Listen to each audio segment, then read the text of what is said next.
కొన్నిసార్లు కొన్ని పర్సనల్స్ ఉంటాయి. సామెతల గ్రంథంలో ఉంది ఆ మాట. కొన్ని సంగతులు కొంతమంది ముందు నువ్వు మాట్లాడుకుని ఉంటేనే మంచిదంటాడు. వినాలి. మరి ముఖ్యంగా కొన్ని మరీ కీలకమైన విషయాలు, నీ కౌగిటనున్న భార్య యొద్ద కూడా నువ్వు జారొద్దంటాడు. నీ కౌగిటనున్న భార్య యొద్ద నీ పెదవుల ద్వారబంధమునకు కాపు పెట్టుము అన్నాడు. స్తోత్రం. కొంతమంది అన్నీ చెప్పుకుంటుంటారు, తర్వాత తిట్లు తింటుంటారు, రోడ్డు పాలు అవుతుంటారు. ఉదాహరణ ఆగదు. అమ్మాయి నేను ఇంత పోటుగాడిని, నేను అప్పుడు ఇట్ట చేశా, అప్పుడు అట్ట చేశాను, మొత్తం పట్టిస్తాడు. అన్నీ రాసుకుంటుంది, మైండ్లో పెట్టుకొని సమయం వచ్చినప్పుడు నువ్వే చెప్పావుగా, నీ బతుకంతా నువ్వే చెప్పావుగా, నువ్వు ఎక్కడెక్కడ ఏం చేసావు నువ్వే చెప్పావుగా, చెప్పమంటావా? అమ్మాయి ఓ ఏంది నువ్వు చెప్పురా, నీ బతుకంతా తెలుసురో నాకు అంటుంది. పాయా. ఉదాహరణ ఆగదు. ఒక్కొక్కడికి ఏం తపన మొత్తం చెబుతుంటాడు. చెబుతున్నాను, చెప్తే మొత్తం జుట్టు పట్టించినట్టే. కొద్దిగా వివేకం కలిగి నడుచుకోవాలంటే సామెతల్లో సొలొమోను చెప్పాడు, దెబ్బతిన్నట్టున్నాడు బిడ్డ, దేవునికి స్తోత్రం కలుగును గాక. మరి ఏం ఒకళ్ళ 1000 మందితో అనుభవం కదూ. అందుకని ఎక్కువ మాట్లాడొద్దు నాన్న, ముఖ్యంగా భార్య దగ్గర పోయి జాగ్రత్తగా ఉండని చెప్పాడు. దేవునికి స్తోత్రం. మీరు నాకెళ్ళదో రకంగా చూడొద్దు, మీరంటే నాకు చాలా అభిమానం, గౌరవం కూడా. దేవునికి స్తోత్రం. హల్లెలూయా. కాకపోతే బైబిల్లో కొంచెం బలహీన ఘట్టం అని రాసింది, అంతే. అందుకని కొద్దిగా జాగ్రత్త. నా చిన్నతనంలో మా నాన్న ఒక కథ చెప్పాడు. ఒక కథ పురుషుడి అవివేకం గురించి ఒక కథ చెప్పాడు. కథ అని ముందే చెప్పా, మళ్ళీ మీరు తర్వాత ఆవేశపడితే ఊరుకోను. కొంతమంది ఉంటారు, అటు జరిగిద్దా అంటారు. ఈ వెటకారాలు చేసి నేను చెప్పను. దేవునికి స్తోత్రం. చెబుతా వినండి.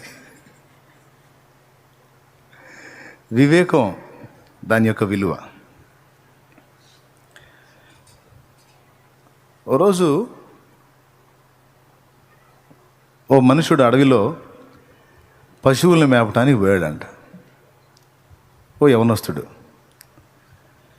పశువులను మేపటానికి పోతే అక్కడ అతనికి ఒక భక్తి సాధకుడు, ఒక దేవదూత లాంటి కూడా తారసపడి ఏదో ఇతను ఉపకారం చేశాడు.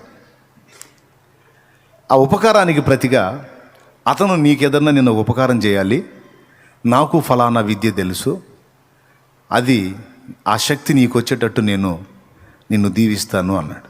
ఏంటంటే జంతు పక్షి జాతి, పురుగు జాతి, సమస్త జీవుల జాతి భాష నీకు అర్థమయ్యే విధంగా నేను నిన్ను ఆశీర్వదిస్తున్నానని ఆ దూతలాంటోడు దీవించాడు. ధన్యుణ్ణి అన్నాడు ఇతను. ఇక ఏ పక్షి మాట్లాడినా నీకు అర్థమైద్ది, ఆఖరికి చీమ దోమ మాట్లాడినా నీకు అర్థమవుతాయి. ఓ అన్నాడు. అట్లాంటిదేదో మనకు వస్తే బాగుండు కదా, పరలోకం పోయాక చూద్దాం, అట్లాంటి ఇక్కడ వద్దులే. సరే, ఆ పవర్ వచ్చేసింది.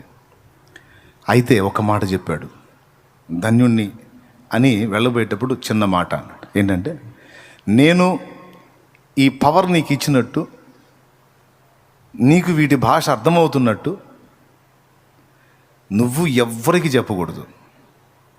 ఎవరికి చెప్పినా నీ తల అక్కడే పగిలి చచ్చిపోతావు. ఇదొక్కటి జాగ్రత్త అన్నాడు. వరం ఇచ్చి ఏదో ఒక ట్విస్ట్ ఉంటుంది కదా, షరతు. ఆ షరతు పెట్టాడు. నా చిన్నప్పుడు మా నాన్న చెప్పిన కథ. నాకెళ్ళి సరిగ్గా చూస్తున్నారా? ఎన్నేళ్ళు? రైట్, బాగానే ఉన్నారు. సరే, అయిపోయింది. వీడికి అన్నిటి భాష అర్థమవుతుంది. కొన్ని నవ్వుకుంటున్నాడు, ఏమేమి మాట్లాడుకుంటున్నాయి అది చూసి బాగా మంచి టైం పాస్ అవుతుంది వాడికి, హ్యాపీ. కొన్ని రహస్యాలు తెలుసుకుంటున్నాడు, ఏదో కొన్ని ఉపయోగపెట్టుకుంటున్నాడు, అంత బాగుంది. భార్య వచ్చింది, పెళ్ళయింది, భార్య వచ్చింది, మంచిగా కాపురం. క్రొత్త కాపురం స్టార్ట్ అయింది సంతోషంగా అలాజాలంగా. ఓ రోజు వాడు పందిరి మంచం మీద కూర్చున్నాడు. ఎవరు? భర్త. భార్య ఏదో మాట్లాడుతూ ఉంటే ఆ భార్యకి సమాధానం చెప్తా కూర్చొని ఆ మాట ఈ మాట మాట్లాడుతూ కిందికి చూశాడు. కిందికి చూస్తే చీమల బారు వరసగా పోతుంది. చీమల బారు వరసగా వెళ్తూ ఉంది. ఈ చీమలు ఇంత కోలాహలంగా వెళ్తున్నాయి, అసలు ఏంది వీటి భాష, ఏం మాట్లాడుకుంటున్నాయని కొంచెం అటు చెవి పరికించాడు.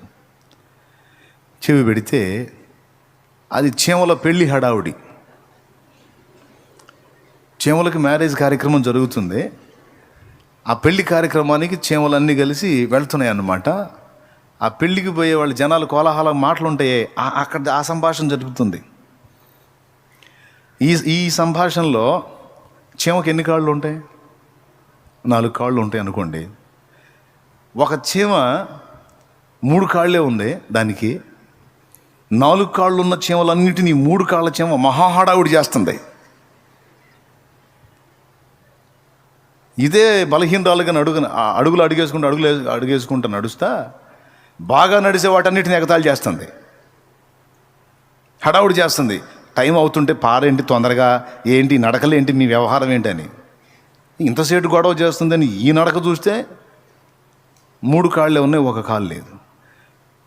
వాడికి ముచ్చటేసి పక్కున నవ్వాడు. అరే అని నవ్వాడు. భార్య పట్టుకుంది. ఏంటండి ఎందుకు నవ్వారు అంది. చీమల వ్యవహారం వీడు చెప్పకూడదుగా, అక్కడ జరిగే తంతెందు వీడికి చెప్పకూడదుగా, వీడికి అర్థమైంది ఆమెకు తెలియదు. ఆమె ఏమనుకుంటుంది, నా విషయంలో ఏదో ఎగతాళి చేశాడు, నా సంగతిలో ఏదో నవ్వాడు. ఇక ఆడవాళ్ళు వదిలిపెట్టరుగా, ఏంది ఎందుకు నవ్వావు అంటారు. ఏం లేదమ్మా వేరే విషయం ఏంటంటే వేరే విషయం ఏంది ఆ విషయం అంటారు. వేరే విషయం లేమంటే ఏంది ఆ విషయం, వేరే విషయం ఏంది అని నీకు సంబంధించింది కాలేమ్మా వేరే సంగతి అంటే నా దగ్గర కూడా దాచిపెడతావా నువ్వు, నన్ను అడుగుతావు అన్నీ, అదేంది ఇదేంది అన్నీ అడుగుతావు, నా దగ్గర అన్నీ తీసుకుంటావు, మరి నువ్వు చెప్పవా అని ముఖం అటు తిప్పు. నీకు ఆడవాళ్ళు తిప్పితే ముఖం మాడిస్తే ఆపుతారు, ఇక పేణం తీస్తారుగా. మరి అర్థం చేసుకో, ఇది నీ వ్యవహారం కానే కాదు, ఈ రిలాక్స్గా ఉండండి. మరి ఏ వ్యవహారమో చెప్పు అంటది. అని నీ చెప్పేది కాదమ్మంటే నాకు చెప్పేది కాకూడని రహస్యం కూడా ఉందన్నమాట. నువ్వే నా ప్రాణం అనుకున్నా, నువ్వే నా సర్వస్వం అనుకున్నా, నువ్వు అన్ని విషయాల్లో నాతో ఓపెన్గా ఉంటావు అనుకున్నా, నువ్వు నన్ను మోసం చేశావు అంటే నాకు తెలియకూడని రహస్యాలు కూడా ఉన్నాయన్నమాట నీకు అంది. ఇక వీడు తల కొట్టుకుంటాడు. మరి నీకు చెప్పేది అర్థం కాదు, ఇది వేరే విషయం ఏం కాదు, ఇది నా పర్సనల్ అన్నాడు. నాకు తెలియని పర్సనల్ ఏది ఉండటానికి వీళ్ళు తేలాల్సిందని కూర్చుంది. ఇక పెరిగిపోతుంది వివాదం. ఏం చేయాలా, ఈ పిచ్చిది మీదిరా ఇటు పట్టుకుంది.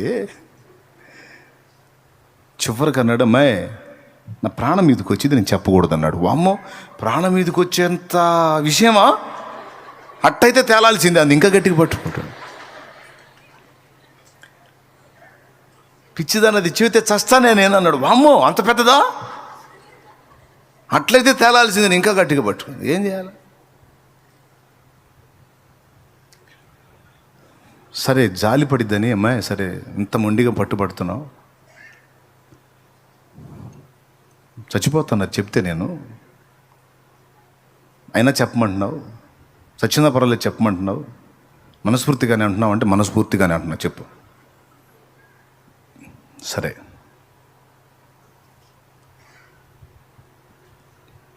చివరిసారిగా నీ చేతుల మీదుగా తలంటూ స్నానం చేస్తాను అమ్మాయి, తలకు పోసి నన్ను చావుకి సిద్ధపరచు అన్నాడు.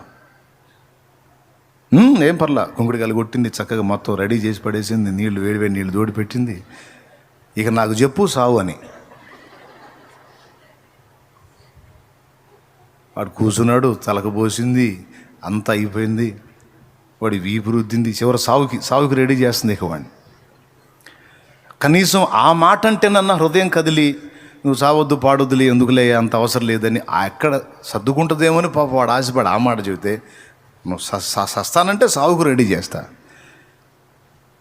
సరే అయిపోయింది, తలంటి స్నానం చేసి చివరిసారిగా నీ చేతులతో అంత అన్నం కడుపు నిండా తింటానమ్మా అన్నాడు. ఫలానా పదార్థం నాకు వండి పెట్టి తింటాను, చస్తాను కాబట్టి అంటే అక్కడన్నా హృదయం కదిలిద్దాం. లేదు, అడిగి నేను చేసింది, శుభ్రంగా దగ్గరుండి వడ్డించింది, మొత్తం తిను, చెప్పు, సావు.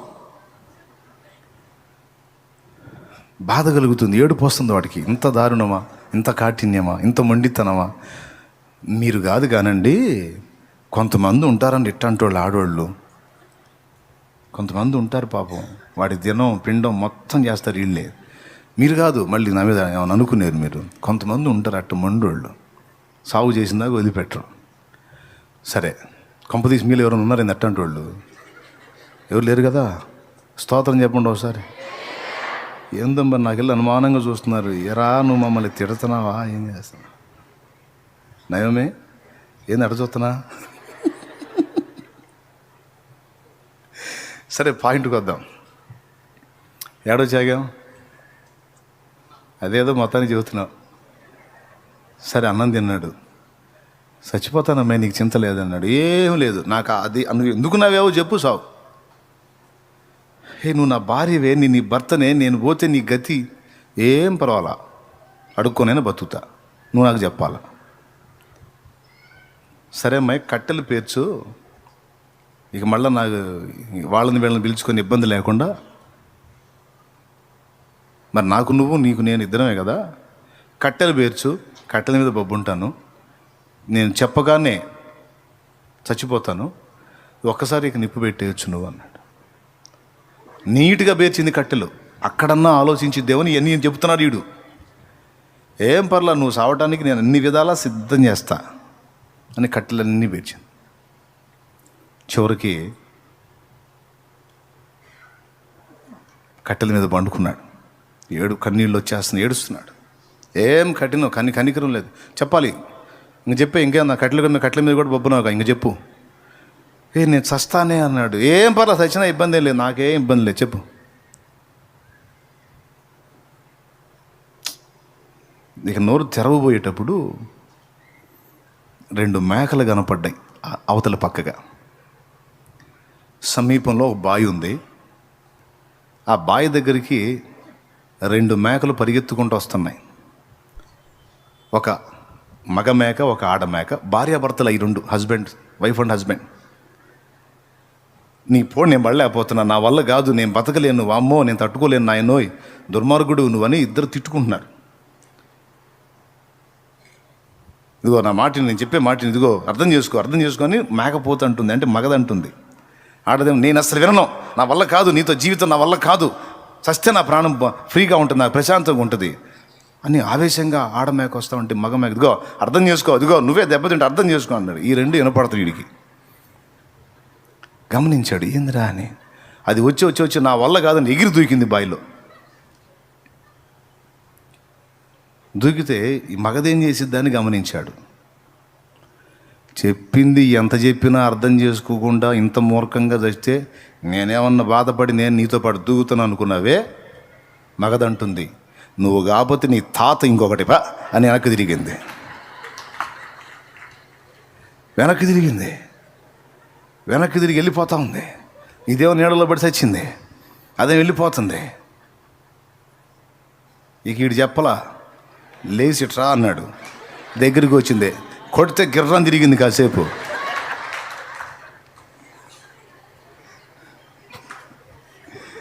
ఏమే నాకు తలకబోస్తావా, నాకు బతికుండగానే పిండం పెడతావా ఉండి, నాకు సజీవంగా ఉండగానే కట్టెలు పేర్చి కట్టెల మీద బొబ్బ పెడతావా? ఇట్లాంటి దానికి ఎందుకు నాకు నువ్వు కాకపోతే నీ తాత. దేవునికి స్తోత్రం కలుగునుగా. మనుషుల్లో చాలామంది ఇట్లా ఆలోచిస్తే ఎంత బాగుండు. ఒక్కొక్కడు పోయి రైలు కింద తలకాయ పెడతాడు. ఎవరన్నా నా బోటోడు నీ బోటోడు చూసి కాపాడి ఎందుకురా సావాలనుకున్నా అంటే ఇంట్లో భార్య పొడి పడలేకపోతున్నా నాన్నయ్య అంటాడు. ఇంట్లో ఆళ్ళ పొడి పడలేకపోతున్నా, ఏళ్ళ పొడి పడలేకపోతున్నా, అందుకని అట్టా ఇందుకని ఇట్టా. నీ బొంద. నీ చావు కోరినటువంటి వాళ్ళని లక్ష్య పెట్టాల్సిన అవసరం ఏముంది? నువ్వు సచ్చినా పర్వాలేదు అన్న వాళ్ళని లక్ష్య పెట్టి వాళ్ళ కోసం సత్య అవసరం ఏముంది? నువ్వు బ్రతకాలని కోరుకుంటున్నాడు నీ దేవుడు. నువ్వు బాగుండాలి, నువ్వు బాగుండాలి, నువ్వు క్షేమంగా ఉండాలి, నువ్వు బ్రతికుండాలి, నువ్వు సజీవంగా ఉండాలి, నువ్వు ఆశీర్వాదకరంగా ఉండాలని కోరుకుంటున్న వాడు ఒకడు ఉన్నాడు. నా భర్త నన్ను పట్టించుకోవట్లేదు, ఇట్లా అంటున్నాడు, అట్లా అంటున్నాడు, చచ్చిపోవాలనిపిస్తుంది. తాడేసుకొని, సేరేసుకొని, కిరసనాయిలు దేవులాడుకొని, గ్యాస్ నూనె దేవులాడుకొని, గ్యాస్ ఓపెన్ చేసుకొని, పిచ్చి మొహమా. నీ చావును ఆశించేవాళ్ళు, నువ్వు సస్తే పర్వాలేదు అనుకునేవాళ్ళు, వాళ్ళ ప్రేమ దొరకలేదని ఏడుస్తావా వెర్రి మొహమా? నీకోసం చచ్చిపోయిన వాడు ఒకడు ఉన్నాడు ఇక్కడ. నీకోసం చచ్చిపోయిన వాడు ఒకడు ఉన్నాడు. చచ్చేంతగా నిన్ను ప్రేమించేవాడు ఒకడు ఉన్నాడు. ఎవరు నిన్ను ప్రేమిస్తే అంత, ప్రేమించకపోతే అంత. బోడి ప్రేమ. ఏం ప్రేమ? నా పిల్లలు అసలు గుర్తించట్లా నన్ను, ఇంకా నేను ఎందుకు బతకాలా? బాయాడుంది, చెరువాడుంది. ఎంతవరకమ్మా నీ పిల్లలు? పిల్లలు లేరు, జల్లలు లేరు. యేసయ్య.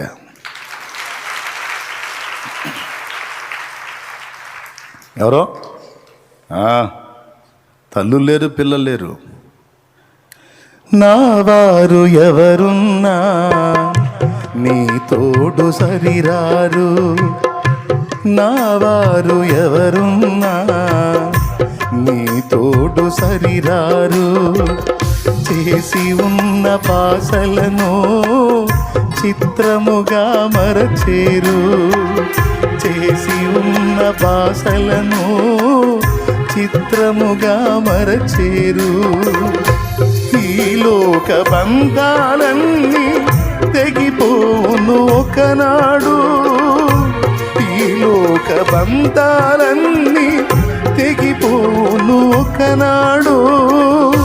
నా తండ్రి మన అనుబంధం విడిపోదు ఏనాడు.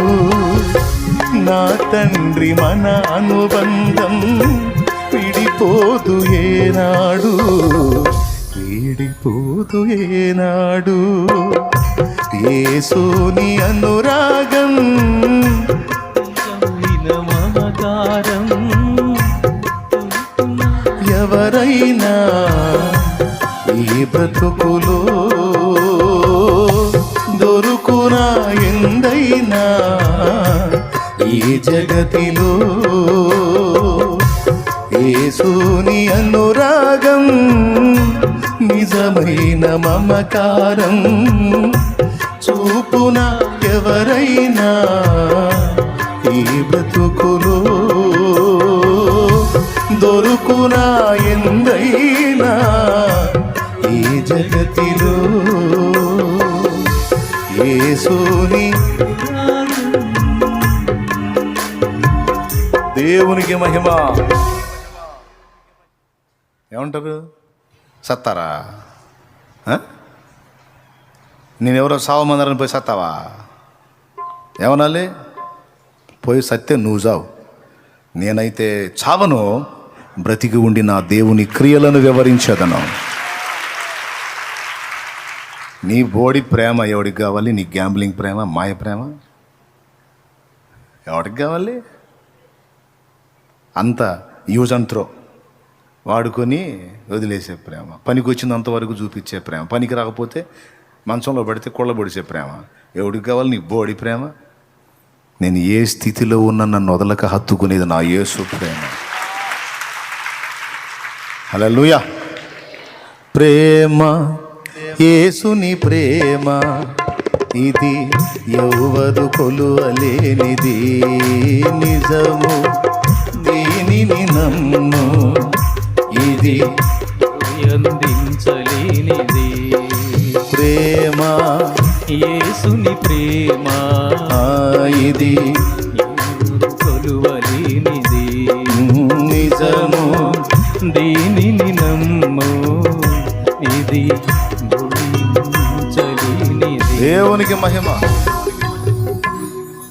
ఇక ఎన్ని ప్రేమలు వర్ణిస్తాడో.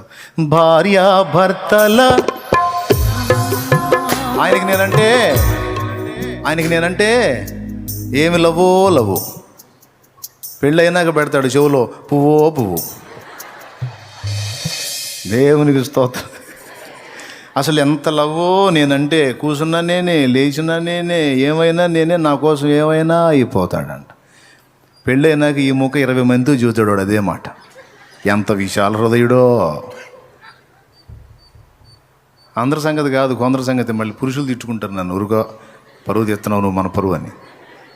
చెబుతున్నాను లేరా? కళ్ళ ముందే మోసం చేసిన వాళ్ళు ఉన్నారు, దారుణంగా ఫ్రాడ్ చేసిన వాళ్ళు ఉన్నారు. పురుషుల్లో ఉన్నారు, స్త్రీలలో కూడా ఉన్నారు.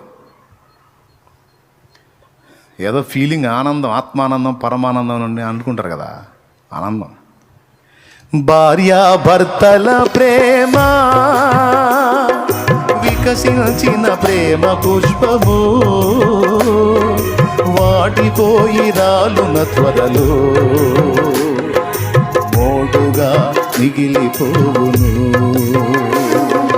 భార్య భర్తల ప్రేమ పుష్పము. ఒక మాట, ఇప్పుడు నేను ఈ మాట చేతి ఇంటికి పోయి కొట్టుకునేరు కొంతమంది. శాలేమన్న చెప్పాడు కూడా, నీ గురించే చెప్పాడు, నీ ప్రేమ అంతా గ్యాంబ్లింగ్ ప్రేమ అంటే. నేను కూడా అటుపక్క కూర్చున్నాగా, నాకు కూడా చెప్పాడు నీ ప్రేమ అంతా గ్యాంబ్లింగ్ ప్రేమ అని. అంటే ఇద్దరు కలిసి కొట్టుకుంటారు, కొట్టుకొని మళ్ళీ నా దగ్గరికి వస్తాను. నేను యాడ్ చేసే తీర్పులు మీకు దండం పెడతా. దేవునికి మహిమ, హల్లెలూయా. జస్ట్ బ్యాలెన్స్ కోసం చూస్తున్నారు. ఎవరి మీద ఎవరు పూర్తిగా డిపెండ్ అవ్వద్దు, అందరం కలిసి డిపెండ్ అవ్వాల్సింది